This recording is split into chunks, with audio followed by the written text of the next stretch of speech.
Este é o cenário do Brasil do ponto de vista de quantidade de prefeitos ao final do primeiro e do segundo turno. Então, esse é, né, o primeiro olhar para esta eleição. Eu não vou me dedicar hoje a vereadores, tá? Vamos olhar mais para prefeitos, para a eleição do executivo. Então, o PSD de dado do Kassab sai como o vencedor do ponto de vista do número de prefeitos, tá? Nós vamos mostrar outros dados aqui em relação a isso. 887.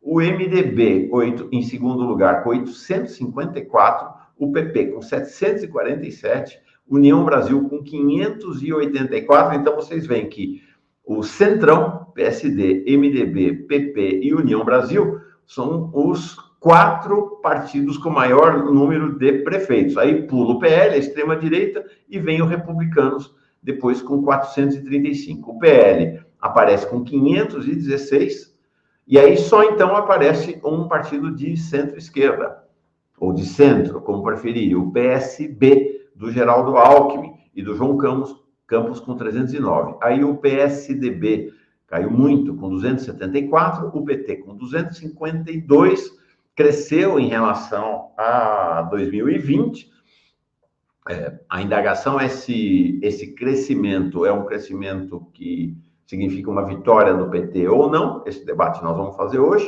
O PDT caiu muito, 151, Avante 136, Podemos 127, o PRD 77, Solidariedade 62, Cidadania 33, aí vai descendo. O PCdoB encolheu muito, com 19, o Novo cresceu, atingiu 19, a Rede 4 diminuiu também.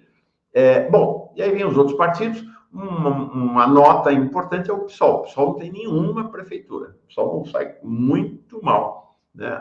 O PSOL apostou tudo na eleição do Boulos em São Paulo como uma maneira de alavancar e lançar o partido nacionalmente. Perdeu em São Paulo, perdeu tudo, perdeu em todo o país, perdeu Belém, perdeu Petrópolis, onde estava disputando. Então, o PSOL sai muito mal desse processo eleitoral. Vamos ver o que vai acontecer com o partido. Isso aqui indica, mais uma vez, é bom lembrar, esse quadro de prefeitos tem impacto em 2026?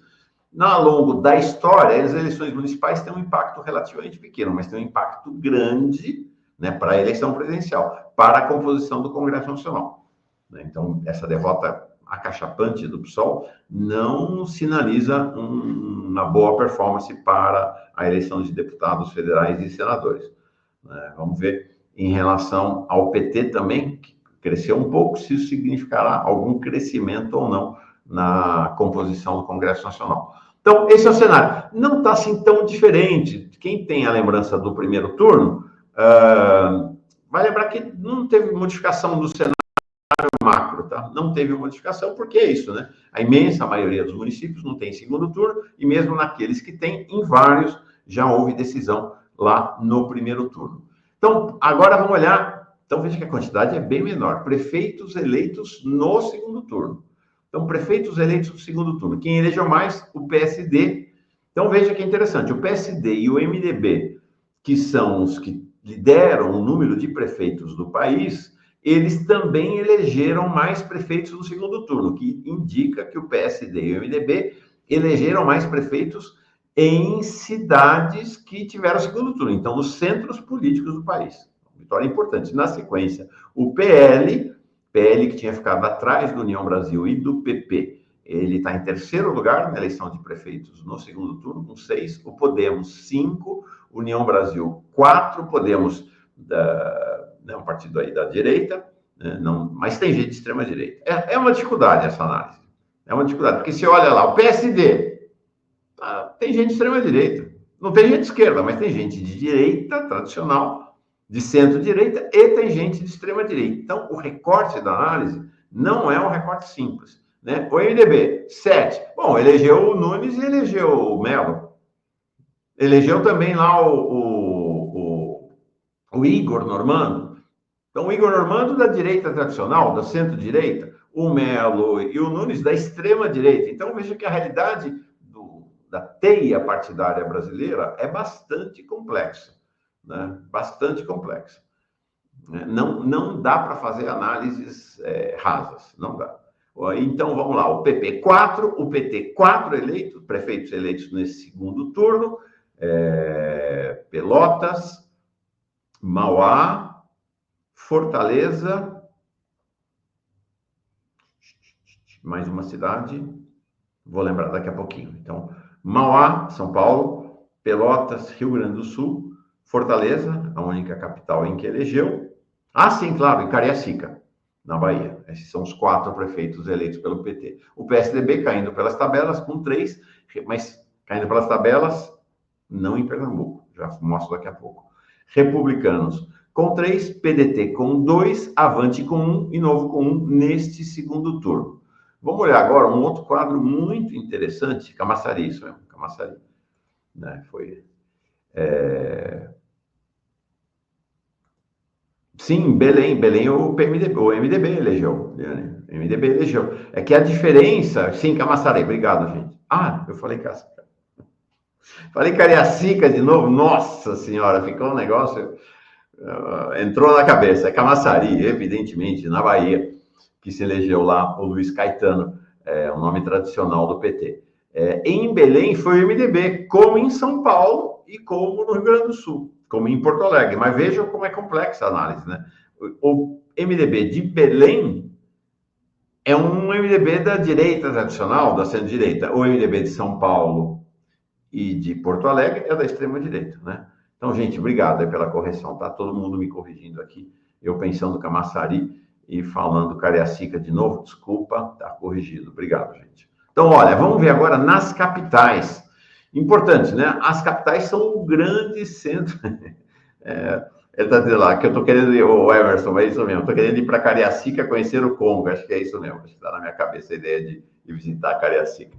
Bom, nas capitais, que são os grandes centros de formação política do país, da opinião política do país. Nas capitais, 26 eleitos no total, aí primeiro e segundo turno, o MDB e o PSD, cada um com 5 prefeitos nas capitais, União Brasil e o PL com 4, o Podemos e o PP com 2, o Avante, o PSB, o PT e os Republicanos, 1 cada. Aí eu fiz ontem estes 2 recortes. Como eu disse, nas capitais, que são 26, é mais tranquilo fazer. Quando você vai olhar para os 51 municípios que tem segundo turno, os grandes, maiores colégios eleitorais, aí já demanda mais, não tive tempo de fazer essa análise.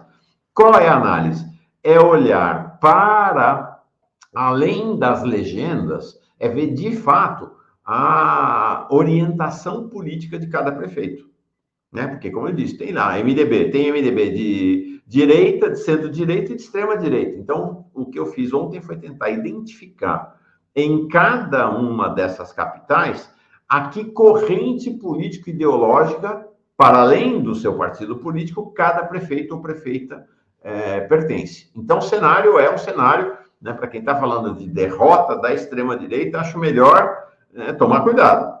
Aí tem prefeitos de extrema-direita em nada menos que 13 capitais. Então, é isso que eu falei. Ah, tá lá, o PL elegeu 4, mas elegeu o Sandro Mabel, do União Brasil, em Goiânia. O Sandro Mabel não é bolsonarista, é caiadista, mas é de extrema-direita. Elegeu o Melo, no Rio Grande do Sul, o MDB. Elegeu o Nunes, em São Paulo, o MDB também. Mas eles não são de centro-direita ou de direita, são de extrema-direita. Então, é isso que eu busquei examinar na eleição de cada um dos prefeitos das capitais. Então, são 13 de extrema-direita. A extrema-direita sai como uma grande vencedora nas capitais, seguida da direita e da centro-direita, com 11 prefeitos, e a esquerda e centro-esquerda não sai bem, né? 2 apenas. Em Fortaleza, o Evandro, e em Recife, com o João Campos. Então, esse é o cenário. E olhando agora para pensar base do governo e oposição, a base do governo, eu estou juntando a direita e a centro-direita com a esquerda e a centro-esquerda. Deu 12. Devia dar 13, né? 11 mais 2, não. Mas Salvador, em que foi eleito o prefeito o Bruno Reis, do carlismo, não dá para considerar o prefeito de Salvador como da base do governo, ele é da oposição.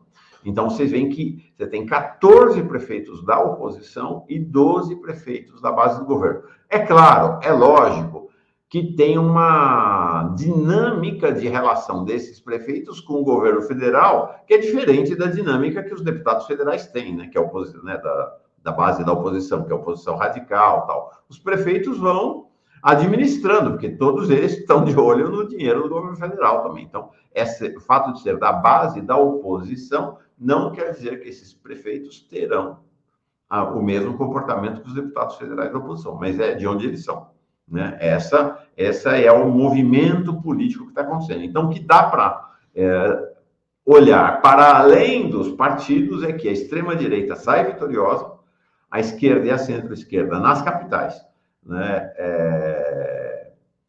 não sai bem, com apenas 2, e a direita e a centro-direita com 11.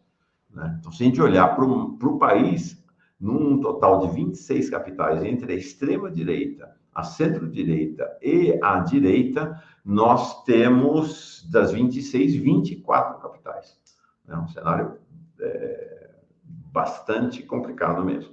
Agora, vamos olhar do ponto de vista de o total de população governada por cada um dos partidos. Eu não fui fazer a separação nesses outros aqui, não deu tempo, né? Da extrema-direita, esquerda, centro-esquerda, direita, esquerda, base do governo e oposição. Peguei só os dados dos partidos. O MDB, em 5 capitais, é o que governa mais gente, 14,9 milhões de pessoas. O PSD, também em 5 capitais, não é? 11,8 milhões de pessoas governadas. O PL vem na sequência com 4 capitais, 2,6, veja que a diferença... não, na verdade, desculpa, antes do PL é a União Brasil, com 4 capitais, está com 5,4 milhões de pessoas governadas. O PL, então, com 4 prefeitos também, menos gente governada, 2,6 milhões, e aí tem o Avante, com uma capital, Manaus, tá? O Avante, Centrão, direita, Centrão, o Davi, 2 milhões, o PT, uma capital, desculpa, tá lá em último, porque está pela ordem do número de prefeitos, mas tem mais do que o Avante, 2,4 milhões, Fortaleza, o PSB, 1,4 milhão, depois temos, abaixo disso, vem o PP, 1,7 milhão também, desculpa, o Podemos, 736 mil e o Republicanos, 322 mil.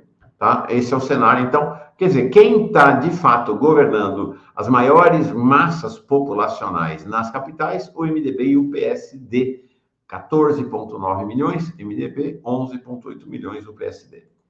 Tá? Tá aqui, ó. Agora, olhar para 103 grandes cidades do Brasil. Então, as cidades com mais de 200 mil eleitores e as 26 capitais. Né? Dessas cidades, das 103, a gente teve segundo turno em 51. Né? Então, mas vamos olhar qual é o cenário, então, nessas grandes cidades, porque aí a gente vai mapeando, de fato, qual é o desenho político e ideológico do país no nível municipal. Então, vai lá. O PL, em 2020, elegeu 2 prefeitos. Chegou a 10, por conta das adesões que ele teve nessas 103 grandes cidades. Elegeu agora, em 2024, 16. Então, PL, de fato, de 2 chegou a 10, está saindo com 16, um saldo bastante positivo. O PSD tem um saldo positivo? Tem, mas veja que caiu um pouquinho, né?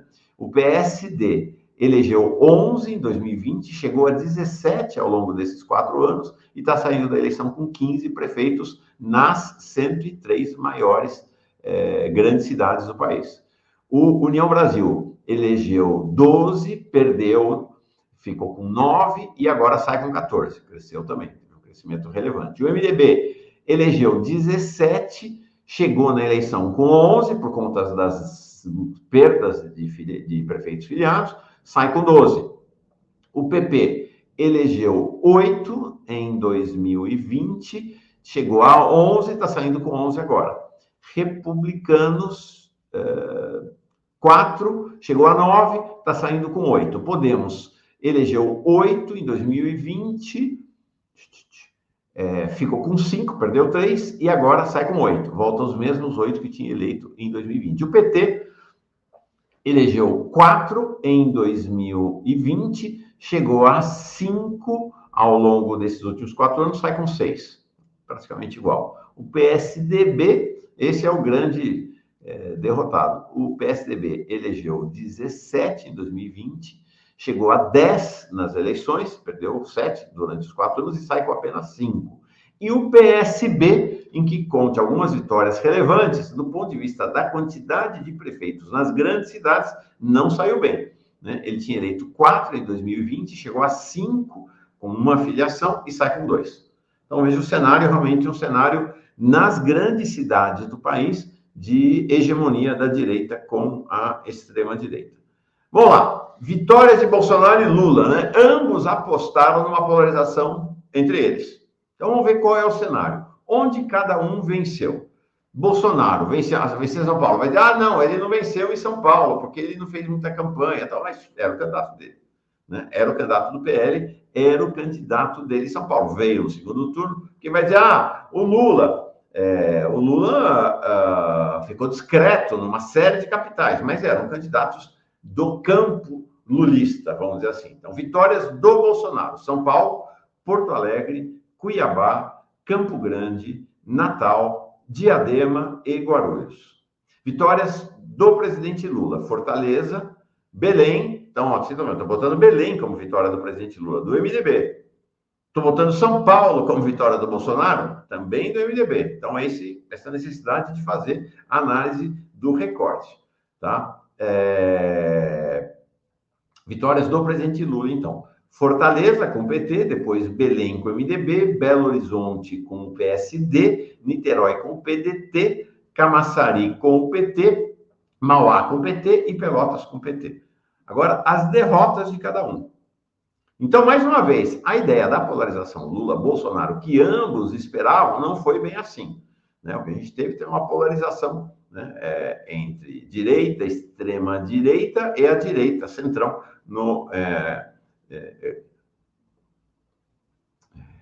cortejado tanto pelo PT, pela esquerda, centro-esquerda, quanto pela extrema-direita e fazendo sua própria política.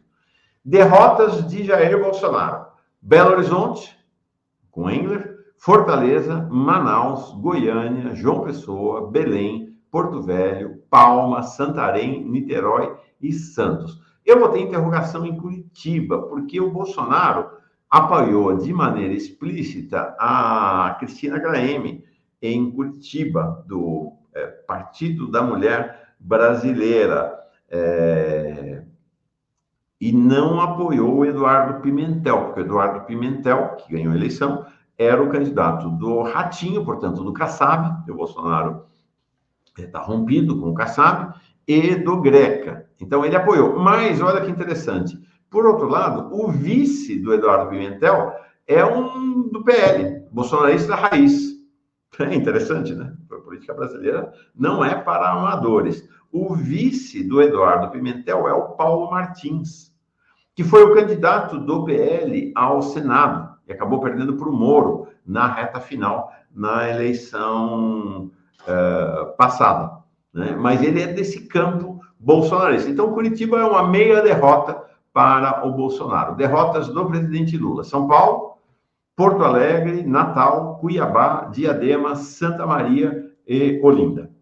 Tá? Essas, então, as derrotas do presidente Lula. Claro, Bolsonaro colheu mais derrotas em quantidade. Em qualidade, do ponto de vista de centros políticos do país, as derrotas em São Paulo e Porto Alegre, sobretudo, são muito sentidas, né? Muito sentidas mesmo. Bom, São Paulo, vamos falar então, o PT, ou no caso, consorciado com o PSOL, concorreu a eleições em 5 capitais. Então, vamos ver como foi o desempenho nas 5 capitais. O Ricardo Nunes teve 59,35%, o Guilherme Boulos 40,65%, vitória do Nunes. Em Porto Alegre, o Sebastião Melo teve 61,53%, a Maria do Rosário teve 38,47. Vitória, então, do Sebastião Melo, derrota da Maria do Rosário. Deixa eu ver aqui. Olha, gente, o pessoal está falando, Juiz de Fora e Contagem deu PT. Sim, Janine, mas eu estou olhando o segundo turno, tá? Nossa conversa agora, eu já falei do cenário, vou inclusive falar do cenário nacional. Calma, vou falar. Mas, por enquanto, a gente está olhando basicamente para o segundo turno, tá? Bom, então, São Paulo deu Nunes, Porto Alegre deu Melo, depois as outras 3 cidades em que o PT disputou. Fortaleza, o Evandro Leitão venceu, 50,38 contra 49,62 do André Fernandes, 10.838 votos de diferença, apertadíssima a eleição. Mas ganhou, né? Paulinho Freire venceu, foi uma derrota sentidíssima pela ala esquerda do PT, venceu a Natália Bonavides. O Paulinho Freire, do União Brasil, teve 55,34, a Natália 44,66. E, finalmente, Cuiabá, o Abílio Brunini, o provocador, mas que mudou, vestiu outro personagem lá, vestiu um personagem respeitável, moderado, né? Estratégia, né? Venceu com 53,8, o Lúdio com 46,20. Vamos nos lembrar aqui das pesquisas eleitorais. Se a gente olhar para as pesquisas acertaram em São Paulo, todas as pesquisas previram a resposta a vitória do Ricardo Nunes, acertaram em Porto Alegre, todo mundo previu, as pesquisas deram uma eleição realmente muito apertada. A maioria das pesquisas deu uma vitória do André Fernandes, mas por 0, alguma coisa, então não dá para dizer que errou. Todas elas acertaram nessa disputa apertadíssima em Fortaleza. As pesquisas se dividiram em Natal, tá? Mas a maioria indicando vitória do Paulinho Freire, é fato. E em Cuiabá talvez seja o grande erro das pesquisas. Todas as pesquisas cravaram 50-50. O Abílio Brunini ficou com um pouco acima, ficou ali, vamos dizer, na margem de erro. Não foi fora da margem de erro, né? Deu quase 4 pontos. Mas o Lúcio ficou bem abaixo da projeção, 46,20. Então, esse é o cenário. Bom,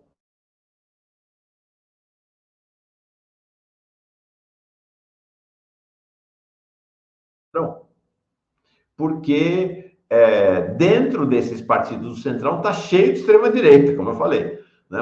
Os partidos que são hoje a base do Centrão, PSD, MDB, PP, União Brasil e Republicanos, né? Esses são as bases do Centrão, eles saíram como grandes vencedores numericamente das eleições. Né? Então, o PSD, como a gente já falou, 887 prefeitos, MDB 854, PP 747, União Brasil com 584, Republicanos com 435. Então, veja, o Brasil coalhado de Centrão, sempre com observação. Tem uma parcela, em alguns casos, bastante expressiva desses partidos, como no PP, no União Brasil e no Republicanos, mesmo no MDB, de extrema-direita.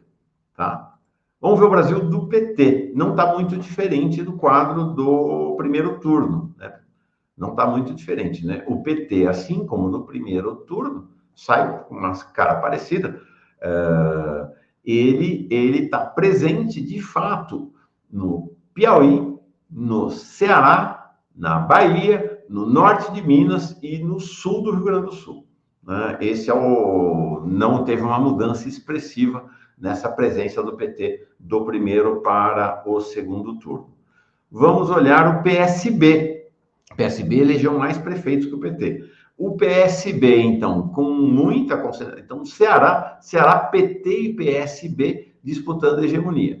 Depois vocês vêm lá no Mato Grosso do Sul, no Mato Grosso, então o PSB tem presença no Centro-Oeste, e aí tem uma presença bem menor. A gente vê lá no Maranhão, na Bahia, no Tocantins, em Minas Gerais, no Espírito Santo, né? Então, mas aí presença expressiva mesmo do PSB, né? No Ceará, ali Pernambuco aparece pouco, mas também tem uma participação razoavelmente expressiva em Pernambuco. Olha o cenário agora comparativo, né, entre o PSB e o PT, que são as duas forças da centro-esquerda brasileira.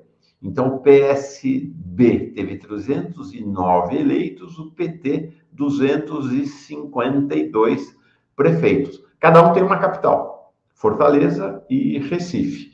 E depois espalhados, né, onde o PSB tem uma presença um pouco maior do que o PT, que praticamente não existe, é no Centro-Oeste. Né? É no Centro-Oeste.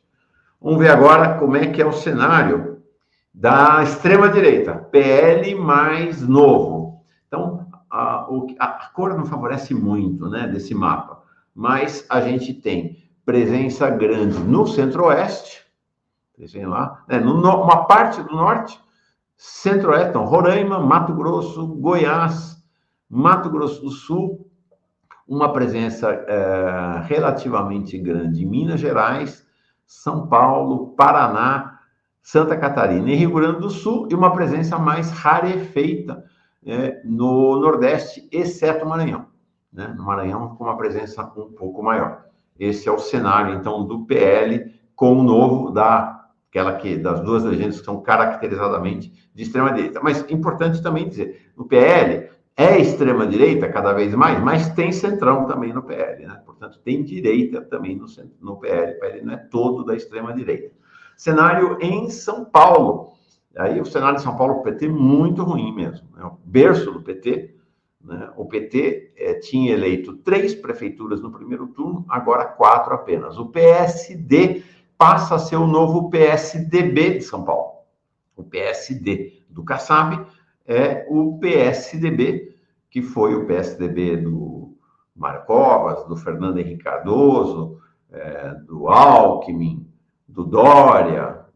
Hoje, o PSDB, vocês estão vendo lá embaixo, está com apenas 21 prefeitos. O PSD domina o interior de São Paulo numa relação consorciada entre o Kassab e o Tarcísio. O PSD, então, tem 206 prefeitos em São Paulo, o PL 104, o Republicanos 84, Republicanos é o partido do Tarcísio, mas ele opera em São Paulo todo esse universo da direita e extrema-direita, tá? O Tarcísio. O Tarcísio, inclusive, está se vangloriando de ter eleito 60% dos prefeitos de São Paulo. A ver.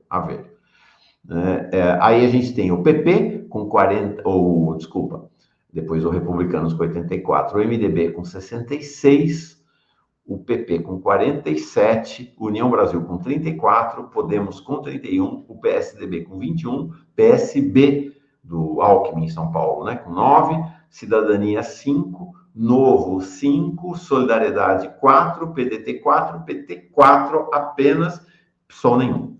Então, as prefeituras do PT em São Paulo, né? O PT que já governou Ribeirão Preto, o PT que já governou Campinas, que já governou São Paulo, que já governou Santo André, que já governou São Bernardo, né? O PT que já governou Santos, né? O PT que foi uma força muito potente em São Paulo, que é a base, né? É onde nasceu efetivamente o PT. Está reduzido a 4, e cidades de expressão bem reduzida, né? Mauá, Matão e as pequeníssimas Santa Lúcia e Lucianópolis. Então, esse é o cenário em São Paulo. Vamos olhar agora o cenário, então, dos estados em que o PT mantém uma relevância do ponto de vista municipal, ou até cresceu a sua relevância. Ceará. No Ceará, então, o estado em que o Camilo Santana sai como grande vencedor da eleição, com a eleição do prefeito do Evandro, né? O governador do Ceará também, eles são sócios nessa vitória. Então, eles saem realmente como lideranças muito fortalecidas, o Eumano de Freitas, né? Vamos ver, o José Guimarães pega uma casquinha, o líder do governo na Câmara também, ele é uma liderança do PT lá no Ceará, mas não fez a maioria. O PSB é o partido majoritário. A grande característica da eleição do Ceará é o fim do Império Cirista, a derrocada final do Império do Ciro, que nem Sobral o cirismo venceu a eleição. Então, o Ceará hoje está dividido, a hegemonia no Ceará dividida entre o PSB, o Partido Socialista Brasileiro, e o PT. PSB com 65, PT com 47, o PSD do Kassab com 16, Republicanos 14, PP 13, MDB 9, e aí olha só o PDT, reduzido a 5 prefeitos apenas no Ceará, o PDT do Ciro Gomes. PRD com 5, União Brasil com 5, Podemos com 2, PSDB com 2 e o Solidariedade com 1. Então, esse é um de presença forte do PT, o Ceará. O outro é o Piauí. O cenário no Piauí é o mesmo do primeiro turno, não teve segundo turno no Piauí, tá? E o PT tem esta presença relevante no Piauí, mas importante dizer, não torna nenhuma cidade... As duas grandes cidades do Piauí, que é Teresina e Parnaíba, o PT não venceu a eleição, né? O PT está fora e tinha uma grande esperança de vitória em Teresina. São cidades menores em que o PT governa lá no Piauí. Na política se qualifica esses locais como os grotões. Não tem eu acho esquisito, porque tem uma certa conotação negativa, mas é isso, né? São as cidades, as pequenas cidades, cidades que não constroem opinião no Brasil, que constroem governança, como é, né? Essa governança miúda, essa governança clientelista pequena. O PSD é o partido com mais prefeitos no Piauí, 65, depois o MDB com 57, e aí o PT com 50. PP 34, PDT com 7, e aí os outros partidos vão caindo bastante. Então, segundo estado, né? Então, Ceará, Piauí e Bahia. Na Bahia, o PT tem apenas uma modificação em relação ao primeiro turno, que é a vitória em Camaçari, tá? Na Bahia, o PT, na verdade, apesar de ser muito majoritário, colheu uma derrota muito relevante, né? Diminuiu o número de municípios e foi empurrado, com exceção de Camaçari, apenas para municípios bem pequenos, bem pequenos. Então, o PSD, vocês viram que no Ceará também é o majoritário, na Bahia, com 115, basicamente também pequenos municípios, né? Municípios menores. Depois o Avante, com 60, o PT com 50, o PP com 41, União Brasil, onde está concentrado, mas não apenas lá, o carlismo vem atrás, com 38. União Brasil vem, então, com não colhe vitórias expressivas. Tradicionalmente, a União Brasil não tem, que é o sucessor do DEM, que é o sucessor do PFL, não tem uma expressão no interior da Bahia. Sempre foi, né, o interior da Bahia dominado pelo PT, mas controla os maiores centros da Bahia. União Brasil, agora do ACM Neto. O MDB com 31, PSB com 24, PCdoB. A Bahia é o estado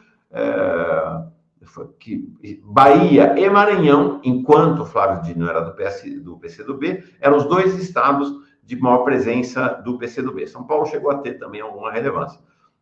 Mas a Bahia é o estado onde ainda o PCdoB tem alguma expressão, mas também municípios bem pequenos. Tem 15 dos 19 prefeitos que o PCdoB tem no país. Aí o PSDB, 9, o PDT muito mal, 8, e aí vai, né? Os outros vão indo abaixo. Então, a Bahia terceiro estado de presença expressiva do PT. Depois a gente tem Minas Gerais, basicamente ali no norte de Minas Gerais, o PT tem uma expressão, né? Então, é uma região tanto geográfica, quanto econômica, quanto politicamente muito vinculada, quase como se fosse uma extensão da Bahia, vamos dizer assim, tá? Então, em Minas Gerais, o PT tem 35 prefeitos. É um estado de presença relativamente grande do PT diante dos outros estados, mas é bem pequena, né? Minas Gerais é o estado com o maior número de cidades do país e é onde tem a maior diversidade de prefeitos, né? Aí o PSD do Kassab, aí o grande vitorioso da eleição lá, inclusive na capital, né, com 142, Republicanos com 83, MDB com 82, PP 74, União Brasil 69, PSDB 59, Avante 53, PL 53, PRD 41, PT 35, é claro, com destaque para Contagem e Juiz de Fora, são as maiores cidades governadas pelo PT em Minas Gerais. Os demais são municípios menores e concentrados, né? A gente tem Juiz de Fora e Contagem na região mais desenvolvida, ali de Minas Gerais, as demais prefeituras concentradas no norte de Minas, tá? Aí o Solidariedade 31, Podemos 24, PSB 22 e o PDT 22. Cenário muito interessante. Bom, eu não sei se vocês gostam, mas eu adoro esse olhar para pensar o cenário político brasileiro em detalhes. Rio Grande do Sul. No Rio Grande do Sul, o PT, como eu disse, é o quinto estado em que o PT mantém presença, mas uma presença pequena também, apenas 20 cidades, com uma cidade, de fato, de grande expressão, que é Pelotas, né? As demais cidades bem menos expressivas, também concentração ali no norte aqui no caso no sul do Rio Grande do Sul. Então, o mapa para o Rio Grande do Sul, ele indica, deixa eu ver aqui, PSD, vocês veem, a presença do PSD atravessa o país, né? É o grande vitorioso, 142, depois o Republicanos com 83, MDB com 82, o PP 74, União Brasil 69, olha aqui, ó, derrota do governador, Eduardo Leite, do PSDB, também lá o PSDB foi muito mal, 59, PL 58, PL, o Avante 58, PL com 53, não foi assim tão bem, então, lá no Rio Grande do Sul, um estado que deu muito voto, né, o bolsonarismo muito... Desculpa, eu tô falando tudo errado aqui, gente. Desculpa, estava olhando Minas Gerais, na verdade, Rio Grande do Sul, apaga tudo. O PP é o grande vencedor, com 160, com 126, o PDT, os restos do PDT, com 50, o PL com 37, então uma vitória menos expressiva do que o PL esperava, e aí o PSDB do governador Eduardo Leite, caindo pelas tabelas no Brasil inteiro, exceto um estado, né, não saiu bem também não, apenas 35 prefeitos, União Brasil 21, PT com 20 prefeitos lá no Rio Grande do Sul. Bom, vamos olhar São Paulo? Em São Paulo, eu vinha trazendo aqui este cenário, falou, olha o cenário de 2020, o cenário de 2024 aponta para isso. Teve gente que me xingou, que disse que não sabia nada de política, inclusive até gostaria até que estivessem aqui hoje, não estão aqui hoje, mas, gente, eu tenho alguma experiência na política, eu conheço o Instituto de Pesquisa, sei ler pesquisa, o cenário em São Paulo era um cenário de dificuldade de vitória do Boulos, né? Não tentava ficar, né? O Boulos estava eleito, quer fazer a virada, quer se tornar uma das maiores lideranças do país, a coisa não é bem assim, ele sai com uma liderança, mas com uma liderança abalada, né? A aposta, o Boulos fez o PSOL concentrar tudo em São Paulo, com o apoio de uma parte da direção, né? Com a ideia de que, com a prefeitura em São Paulo, ele se lançaria como uma liderança nacional e, a partir daí, o PSOL se lançaria como um partido de expressão nacional, mesmo ganhando apenas em uma cidade, né? Não ganhou em nenhuma, então não saiu bem. Então, agora veja que o cenário é um cenário complicado, né? Complicado, porque olha, o Ricardo Nunes teve 59,35, a mesmo percentual praticamente do Bruno Covas, 59,38. Então, veja, um prefeito odiado, um prefeito, o voto nele era o voto por exclusão, bom, ok, mas o cara teve a mesma votação que o Bruno Covas. Ou seja, esta base da direita em São Paulo se manteve. E o Boulos ficou nos mesmos 40%. Eu vinha falando isso, olha que o Boulos aponta para os mesmos 40%, não deu outro. Deu 40%. A diferença, e essa é uma conta que chega para o Guilherme Boulos, é que ele fez uma campanha em 2020 à esquerda, teve apoio do PT no segundo turno, teve, o Haddad declarou apoio a ele no segundo turno, declarou, mas metade do PT não embarcou na candidatura dele. Agora teve gente que não embarcou também, mas foi uns 10%. A maior parte do PT embarcou, até porque o presidente Lula baixou o centralismo, né? E ele saiu com uma Marta de candidata a vice. Mais do que isso, sabe quanto o Boulos tinha gasto na eleição em 2020? 8 milhões de reais. Sabe quanto gastou agora? 81 milhões de reais. Então, evidentemente que é um cenário de derrota, né? É um cenário de uma derrota importante em São Paulo. Tá? Em relação aos institutos de pesquisa, e aqui foi um debate, né, às vezes ácido, eu lamento que a gente tenha tido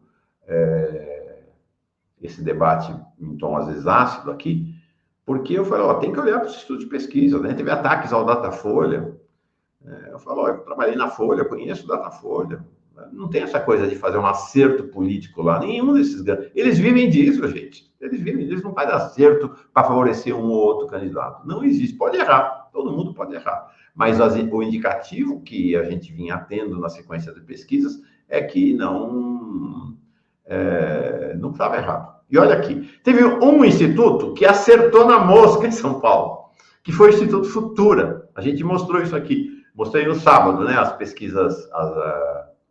no sábado? Não, ontem. As pesquisas que tinham sido feitas no sábado. 60-40, cravou, pá! Mas, às vezes acerta, né? Você vai lá, eles em Fortaleza erraram feio, deram uma vitória com uma larga frente do André Fernandes. Então, é um instituto que está chegando agora, não tem tradição, tem que olhar com alguma cautela. Agora, qual foi o instituto, dos grandes institutos, que mais acertou? Datafolha. 57-43. 14 pontos de diferença. Se a gente for olhar para a primeira pesquisa da Datafolha, que todo mundo disse, é fraudada, é roubada, tem que fazer ação, que estava dando 22 pontos de frente lá atrás, você vê que o resultado final não está muito diferente daquela primeira pesquisa da Datafolha, né, dos 22 pontos. A Quest e a Atlas vieram atrás, um pouco atrás, 55 a 45, a Quest 10 pontos de frente, a Atlas 55 a 44, 11 pontos. Quem foi pior em São Paulo foi a Conceição dizendo aqui, a Futura acertou, encerra no Espírito Santo também. A Fundação, o Instituto de Pesquisa da Fundação Escola de Sociologia e Política foi o que ficou mais distante, 54-46. Ele vinha dando, de fato, esse instituto, um número bem mais favorável para o Boulos ao longo de toda a eleição. Não fizeram tantas pesquisas assim, mas vinham dando este cenário. Pois bem, o pessoal perguntando das abstenções. Então, as abstenções foram recorde. Elas foram praticamente idênticas à abstenção da eleição da Covid, da eleição de 2020. Né?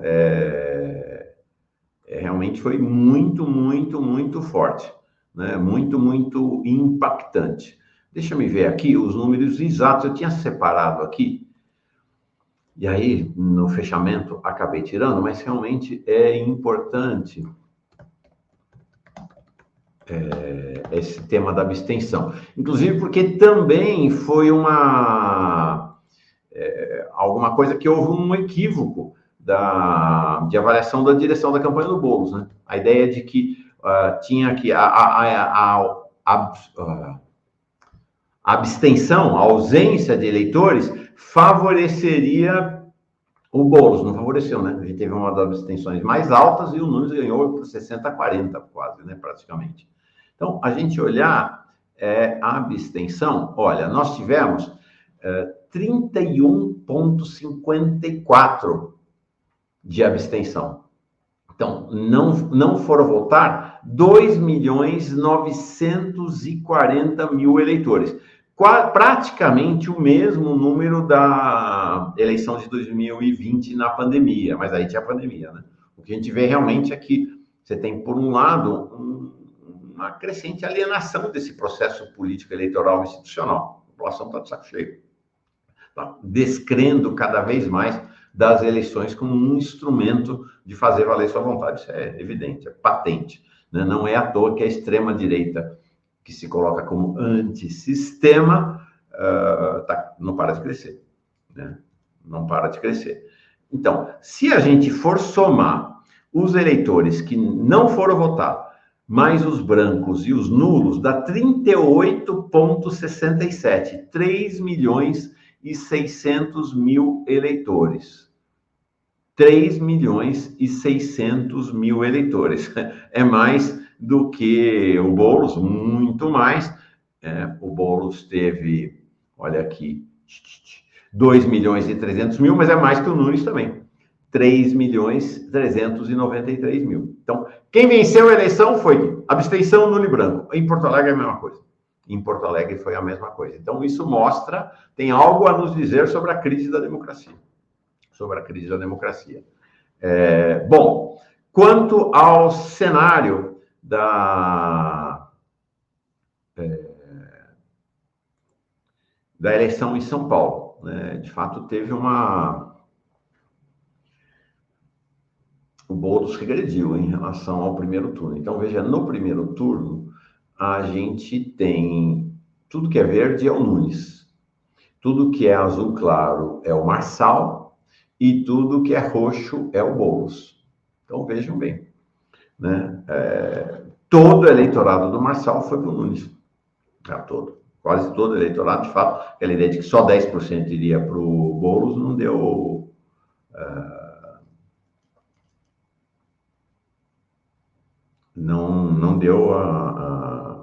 não deu certo, né? Efetivamente não deu certo. O Boulos ganhou, vocês estão vendo ali os 3 roxinhos, o Boulos ganhou apenas ali no centro de São Paulo, na Bela Vista, e ganhou na zona sudoeste de São Paulo, em Piraporinha e Valo Velho. No resto, ganhou tudo o Nunes, o atual prefeito.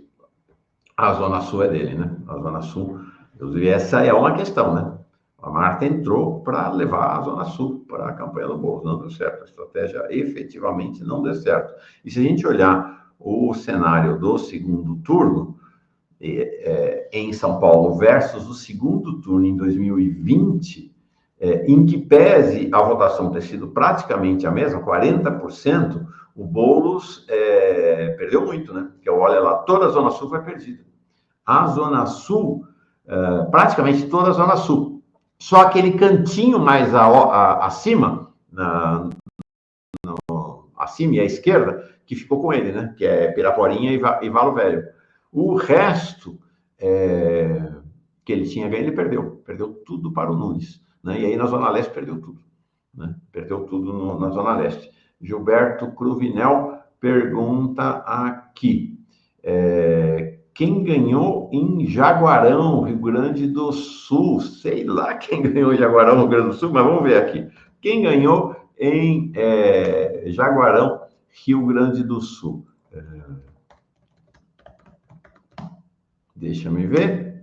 Jaguarão, Rio Grande do Sul. Não sei se nem tem. Jaguarão, acho que é um turno só, né? Jaguarão, Rio Grande do Sul. Depois você explica qual é a sua curiosidade. Não teve nem segundo turno. Ganhou lá no primeiro turno. Ganhou o Rogério Cruz, do MDB. Foi reeleito. 55% dos votos. O Cristiano Cardoso, do PDT, ficou com 44%. Tá aí. Tirei sua dúvida. Depois você me explica o que você queria saber de Jaguarão, né? É a cidade da Mafé? A Mafé que foi do DCM, que está no Cultiva agora. Agora entendi seu interesse. Que foi do DCM, agora está nesse portal Cultiva, se elegeu vereadora pelo PT lá. Mas o MDB ganhou a eleição, mas ela se elegeu. Deixa eu me ver aqui. Eu achei que você estava interessado na eleição de prefeito apenas. Olha, e ela se elegeu bem. Mafé, eu preciso mandar um parabéns para ela. Não sabia. Ela foi primeira, segunda, terceira, quarta mais votada, tá? Com 528 votos, 3,66% dos votos na cidade. Interessante, tá? O PT elegeu 2 vereadores, elegeu ela e elegeu o Lisandro Lenz, que foi reeleito com uma votação um pouco maior que a dela, 533. Parabéns para a Mafê, vou escrever para ela assim que acabar aqui, dando super parabéns. Entendi agora a sua pergunta. Tá explicado. Tá aí. Parabéns para a Mafê. Então, esse é o cenário em São Paulo. Bom, E aí, o grande vitorioso é o Tarcísio, né? O Nunes exalta, vocês estão vendo ali o Kassab, né? Também ele divide a vitória com o Tarcísio. No primeiro discurso após a vitória, no discurso da vitória, da celebração ontem à noite, o Nunes exaltando o Tarcísio como líder maior. O Bolsonaro ficou meio escanteado em São Paulo. Ele é um sócio minoritário da vitória, né? Um pouco como lá em Belém. Em Belém, o presidente Lula ganhou, mas é um sócio minoritário na vitória em Belém, evidentemente, né? As ironias aqui. Mauro, bom dia. Agora a Marta pode voltar a assumir uma secretaria no governo Nunes. Pois é, agora o Aldo Rebelo vai ter secretaria, né? Vai continuar no governo Nunes. Já é secretário e junto com o Aldo Rebelo vai ter alguns segmentos progressistas que vão embarcar nesse governo também. Espere e verás. Espere e verás. Opa, eu falei se elegeu, desculpa, foi eleita. Obrigado, Lara. Foi eleita. Ela não se elegeu, claro, ela foi eleita pelo povo, não se elegeu. Ela poderia ter se nomeado, mas não, foi eleita. Poderia não, só se fosse descendente da família real e aqui tivesse monarquia. Vamos embora. Então, esta é a grande constatação, né? Nunes, evidente, venceu a eleição. Tarcísio, com o Kassab, são os grandes vitoriosos da eleição em São Paulo com Nunes. E no estado de São Paulo, como um todo, né? O Kassab, sim, é o chefe da Casa Civil do Nunes, é um grande, do Tarcísio, desculpa, é o grande articulador, né? É o de bastidor dessa vitória, né? Nunes-Tarcísio. Então, isso quer dizer o seguinte, que aí tem uma interpretação, né?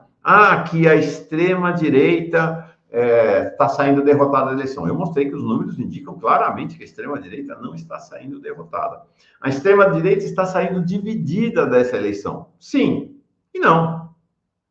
Eu acho que nós precisamos ser cuidadosos, porque está essa coisa, não, a extrema-direita está dividida, está liquidada. Não está liquidada, a extrema-direita está saindo dessa eleição com líderes de relevância nacional. Ela tem o seu principal líder interditado, não vai poder concorrer, que é o Bolsonaro, apesar deles ainda estarem lá com a coisa da anistia, tudo indica que não irá adiante. E eles saem dessa eleição com uma série de possíveis candidatos a presidente. Tem o Tarcísio, tem o Kassab, tem o Marçal. No nosso campo, fale 3 nomes de peso, de liderança de massa, que podem sair se o Lula, por exemplo, resolver não sair candidato em 2026. Quem? O Haddad? Boulos? Não nos iludamos com a conversa de que a extrema-direita saiu derrotada nessa eleição. A extrema-direita é vitoriosa desta eleição. É vitoriosa. O centrão é vitorioso.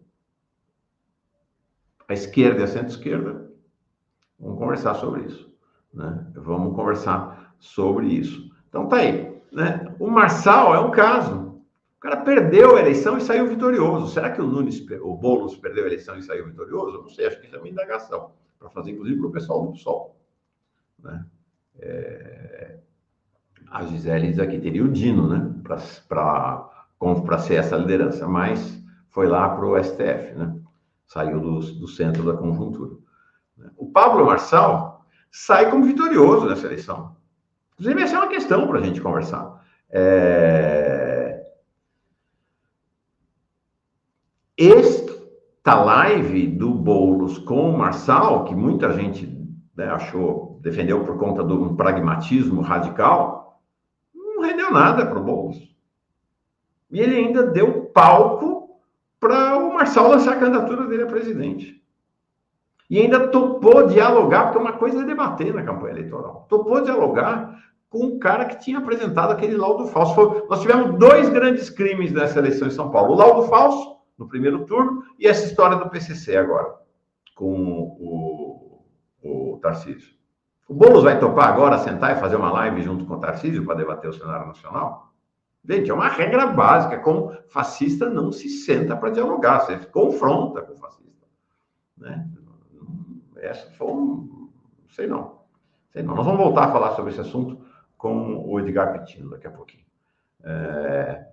Pois bem, uma marca desse segundo turno, então, como eu disse, como no primeiro turno havia sido a marca da véspera do primeiro turno, a acusação daquele laudo forjado contra o Boulos, agora foi essa acusação também forjada de ligação do PT, ou do PSOL e do PT, da esquerda, com o PCC.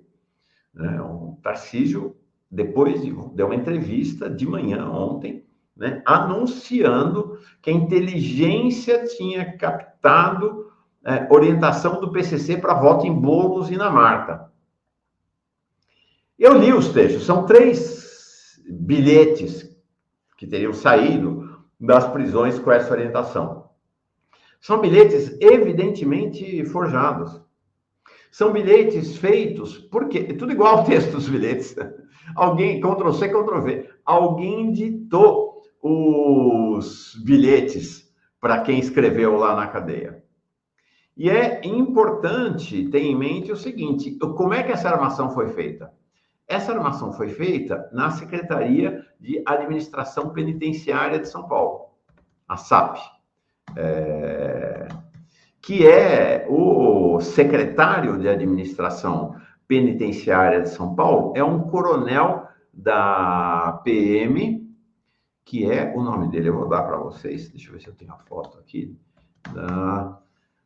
Marcelo Streifinger, é o secretário de Administração Penitenciária de São Paulo, é um coronel reformado, né, aposentado da PM, bolsonarista até a raiz do cabelo, do esquema, do grupo do Derrite, que é o secretário de Segurança em São Paulo.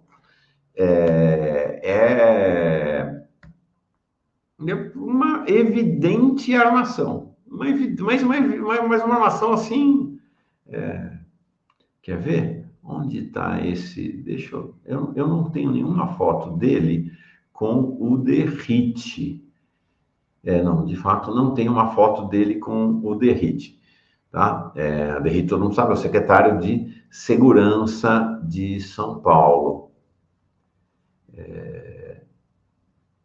Eu tenho uma foto ainda melhor. Deixa eu mostrar aqui.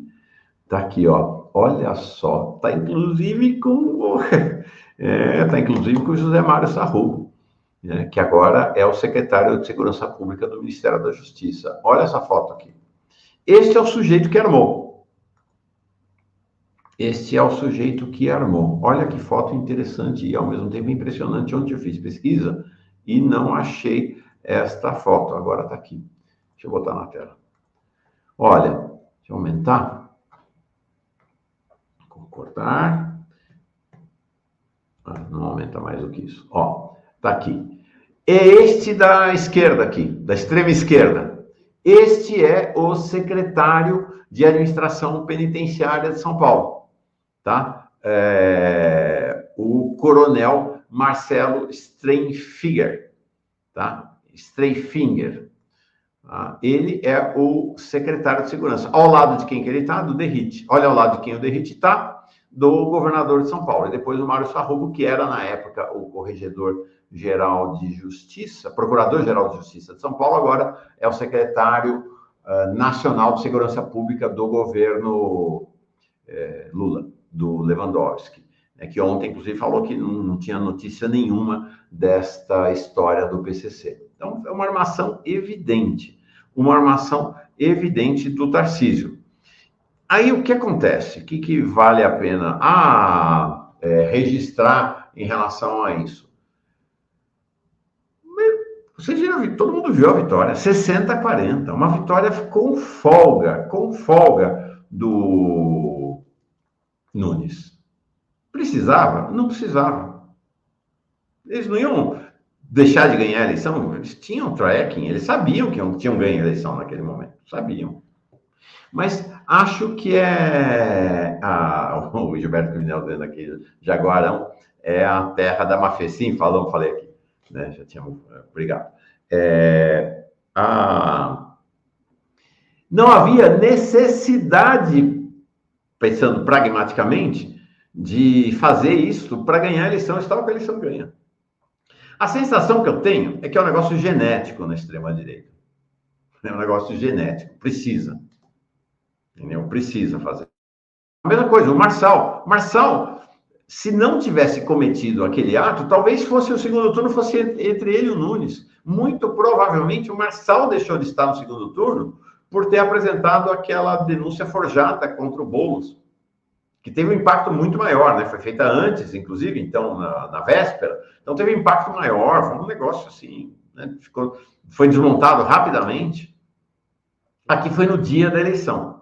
Então, não precisava. Mas eles precisam. Sabe aquela história? Já contei aqui. A história do escorpião que quer atravessar o rio e chega o jacaré e ele fala: me leva até o outro lado do rio. O jacaré fala: eu não, você vai me picar.